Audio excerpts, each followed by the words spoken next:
안녕하세요 여러분, 데이지입니다. 지난 7일 동안 읽은 책들은 3채를 읽으면서 끝낸 책들인데요. 아무래도 3채가 무겁다 보니 읽는 내내 경외감, 무력감 사이에서 비틀비틀거렸거든요. 그래서인지 지난주에 읽은 책들은 재밌게 독서하는 방법 스킬들을 총동원했더라고요.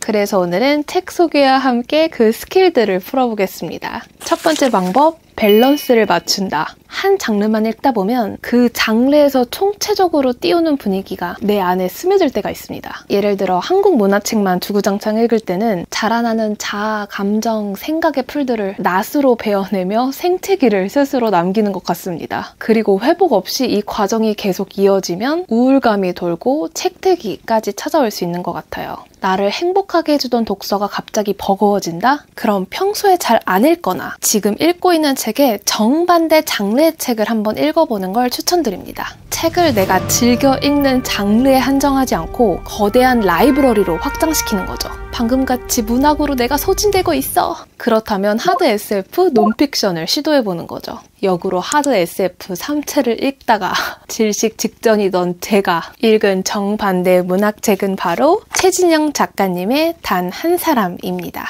여러분은 책의 프롤로그를 읽고 울어본 적 있으세요? 책 시작하자마자 눈물을 쏟고 스스로 얼마나 당황했는지 두 그루의 나무 이야기로 시작하는데요. 그중 몇 번을 소리내어 읽은 문장을 여러분께 소개할게요. 태풍이 몰고 온 온갖 위협 속에서 두 나무는 서로 뿌리를 움켜잡고 가지를 끌어안으며 다짐했다. 봄이 오더라도 새 잎을 만들지 않겠다고. 그리고 다짐했다. 봄이 오면 마지막인 것처럼 더 많은 꽃을 피우겠다고. 이어 다짐했다. 열매 따윈 맺지 않고 뿌리에만 모든 것을 쏟아붓겠다고.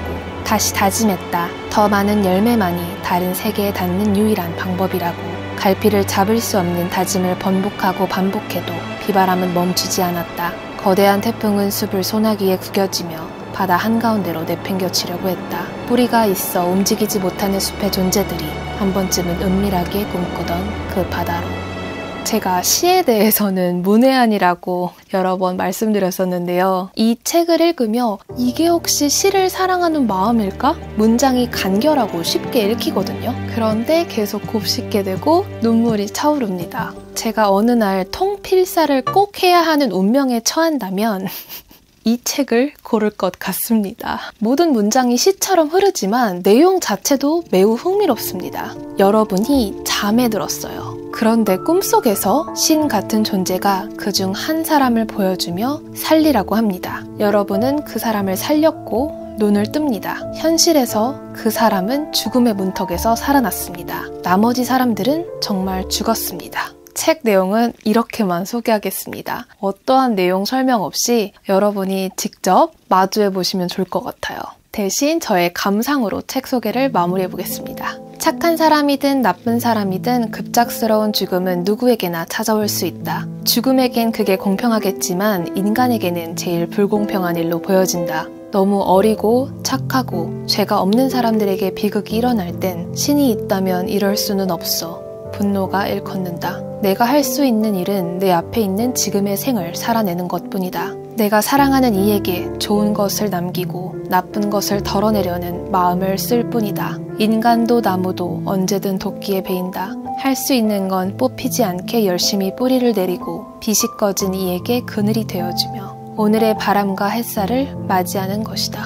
또 지금의 시대에 대한 생각도 빠뜨릴 순 없더라고요. 특히 사이버레카? 신이 너무 관여하지 않으니 사람을 벌주고 죽이는 권력을 인간이 움켜쥔 걸까? 행동하는 신이 된 인간은 괜찮은 걸까? 그런 신의 부재에도 안전함을 느끼는 사회가 되기 위해서는 정치, 검경과 언론, 문학계 그리고 우리 시민들은 무엇을 해야 할까? 이렇게가 제가 책을 읽고 느낀 점이고요. 그리고 제가 딥한 문화책은 전자책보다 종이책으로 읽는 걸 선호하는데 마침 읽고 싶었던 이 책이 밀리의 서재에 있길래 읽어보았거든요. 전자책은 아무래도 밑줄이 편하다 보니 계속 긋다가 아니 이거 책 전체를 아주 그어버리겠어. 그래서 어느 순간부터 문장 수집 없이 그냥 읽기만 했는데 웬걸 좋더라고요. 그래서 재밌게 독서하는 방법 두 번째, 독서 강박을 없애고 편하게 읽기. 이 문장 수집에 대한 강박, 저도 어느 정도 있는데 이걸 좀 내려놓고 이 북마크 없이 읽기, 편안한 마음으로 읽기에만 몰입하면 또 다른 즐거움이 찾아오는 것 같습니다. 이 마음은 고전 읽을 때도 마찬가지예요. 각 잡고 읽을 때가 많잖아요. 생각해보면 그 책들이 판매되었을 시절에는 그 작가님이 하루키, 김영하 같았을 거예요. 편하게, 재밌게 읽자. 저도, 여러분도 최진영 작가님의 단 한 사람 너무 추천드리고, 재밌게 독서하는 방법 세 번째, 좋아하는 작가님의 에세이를 읽는다. 덕질하는 작가님이 본인의 쓰고 읽는 생활에 대해서 책을 쓰면 천상의 덕업일치.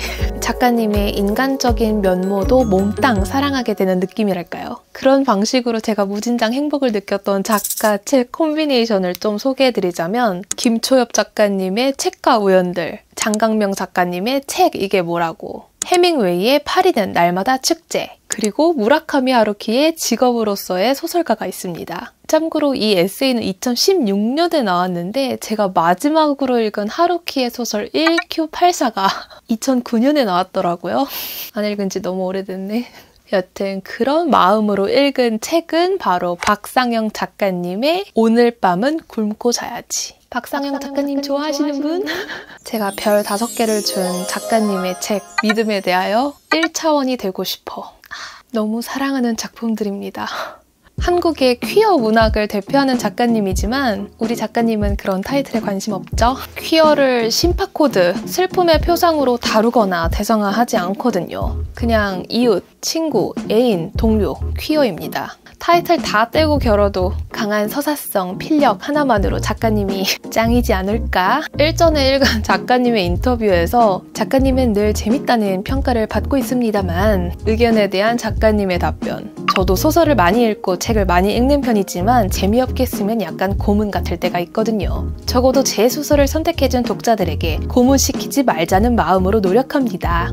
작가의 꿈을 이루고 책을 출간하고 원하는 상을 받아도 그것이 그대로 행복과 연결되지 않는다는 것을 깨닫고 자신의 삶을, 일상을 어떻게 살아나갈지 탐구하면서 코믹한 자기 혐오, 셀프 응원, 그리고 그래도 오늘 밤은 굶고 자야지 문장으로 끝낸 글들을 모았습니다. 전 작가님의 소설만을 읽어서 그런 비하인드 이야기들을 몰랐었는데 매우 독한 K 작가님이셨더라고요. 글 속 작가님은 3년 동안 새벽 4시에 일어나 회사 앞 카페에서 글을 쓰다가 9to6 일을 하고 또 그 후에 글을 쓰고 그렇게 2권의 책을 내셨더라고요. 작가님의 말이 옳습니다 외쳤던 문장들을 좀 소개하자면, 밥벌이는 참 더럽고 치사하지만 인간에게, 모두 생명에게 먹고 사는 문제만큼 중요한 것은 없다. 생이라는 명제 앞에서 우리 모두는 저마다의 바위를 짊어진 시시포스일 수밖에 없다. 때문에 나는 이제 더 이상 거창한 꿈과 목표를, 희망을 생각하지 않기로 했다.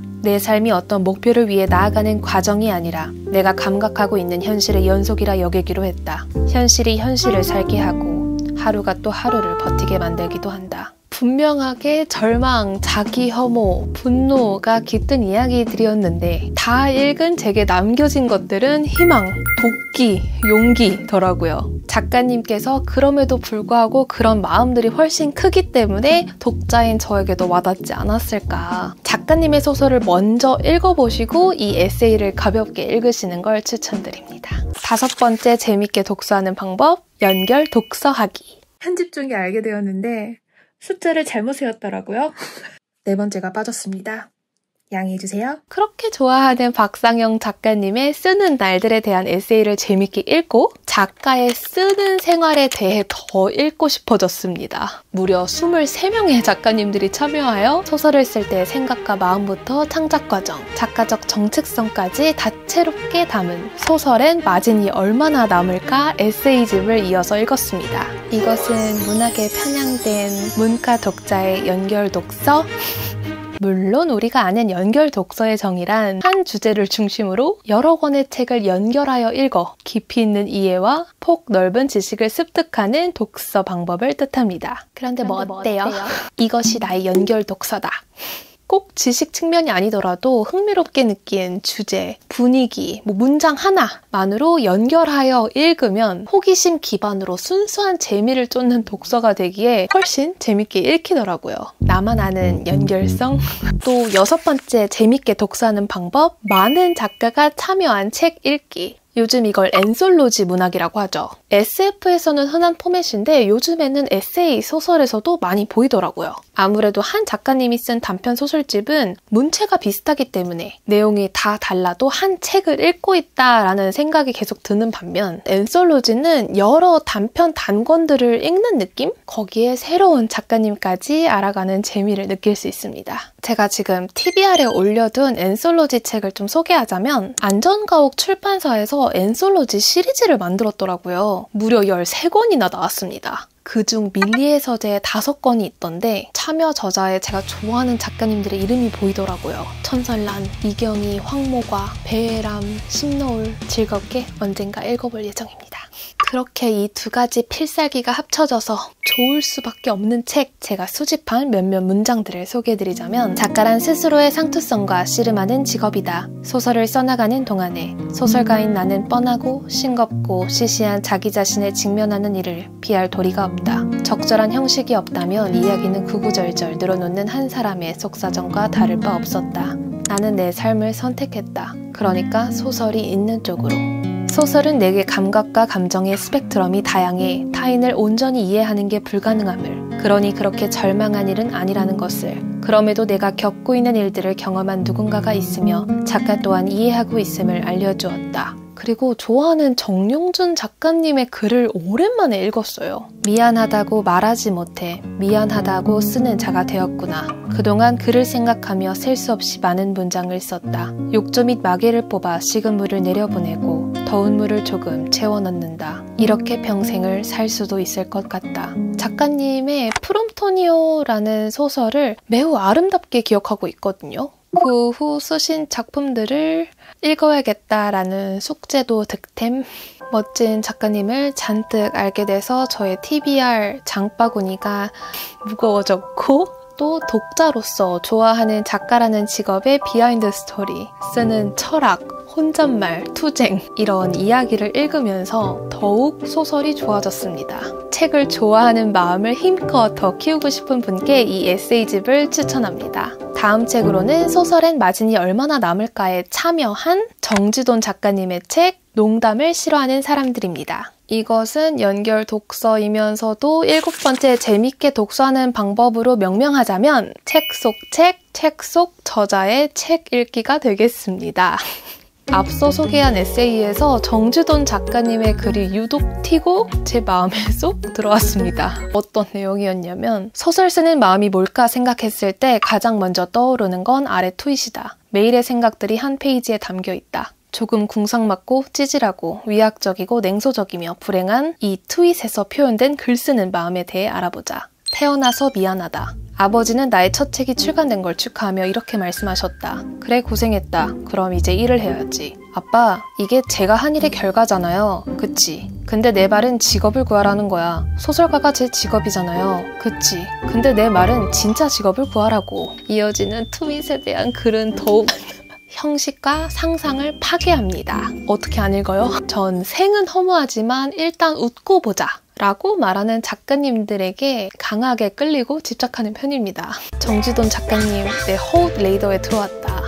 그리고 농담을 싫어하는 사람들을 읽고 내 예감은 맞았다. 허웃 말고도 작가님의 글들이 취향 저격이었던 점 하나 고백하자면, 제가 유독 싫어하는 추임새가 있어요. 흥분한 상태에서 상대가 내 말을 알아들었는지 듣고 있는지 확인하면서 에?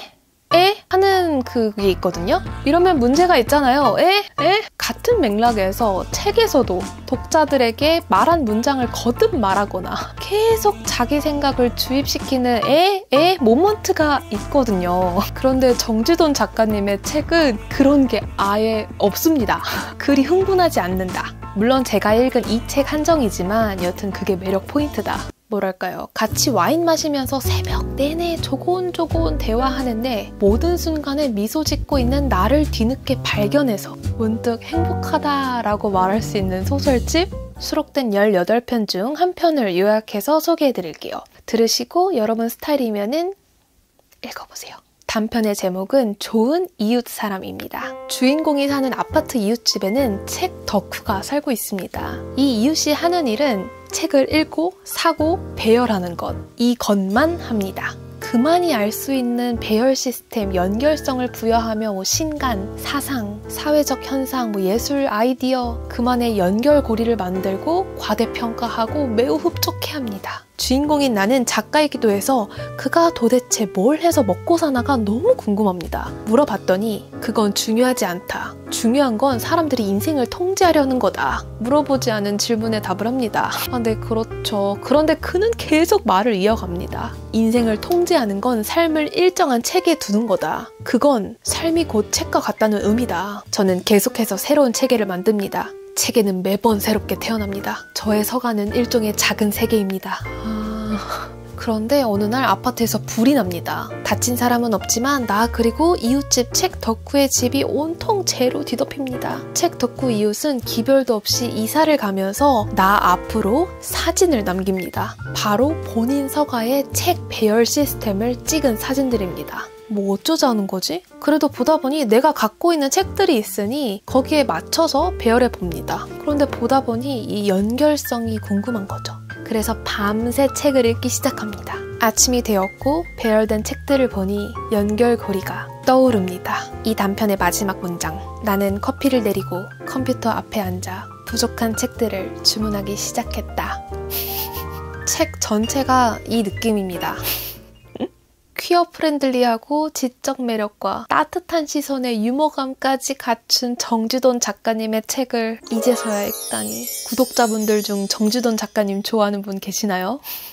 만나서 너무 행복합니다. 이 책 강추! 네, 여러분, 오늘의 책 이야기는 여기까지입니다. 사실 독서를 즐기는 방법은 끝없이 나올 수 있을 것 같아요. 오늘 소개해드린 방법들은 어떻게 보면 이 책을 제가 왜 읽었냐면요 에 대한 개인적인 답변 같습니다. 이 광활한 유튜브에서 저의 지난 7일간의 독서 이야기를 찾고 들어주셔서 고맙습니다. 느슨하게 연결된 우리 사이 독서의 즐거움을 앞으로도 오래오래 나누면 좋겠습니다. 재밌게 봐주셨다면 구독, 좋아요, 댓글 부탁드리고 사유사의 원목 북레스도 많은 사랑 부탁드립니다. 책과 함께 편안한 하루 보내세요. 안녕!